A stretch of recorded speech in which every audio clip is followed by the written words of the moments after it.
Tatelicious haachanzwisisika mafambiro ake zvaita kuti Tete Mildred vaite worried vakati nayewo anodhiserva kunyorerwa tsamba navatete venyika. Welcome back to your channel. So Tete Mildred vanyora tsamba vakati kune chizukuru changu anodiwa tate. Ndanyora tsamba iyi nokuti mazuva ari besaka hauchiita nguva usina kundirovera runhare. Ko akadiko naye chimhandara chatete.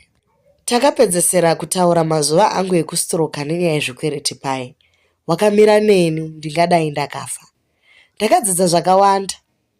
Ko mazuva ano kuita tsiga ndikuroore kwana bamunini here.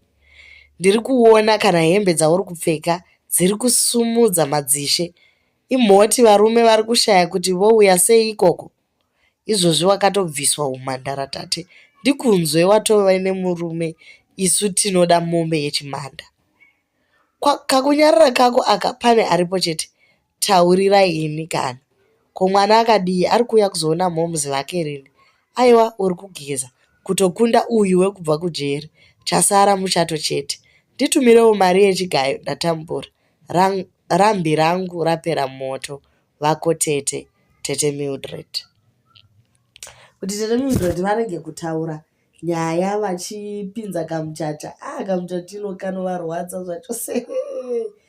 Vataura kuti aiwa tate ari kugeza chaizvokudarika musikana wekujere uyu.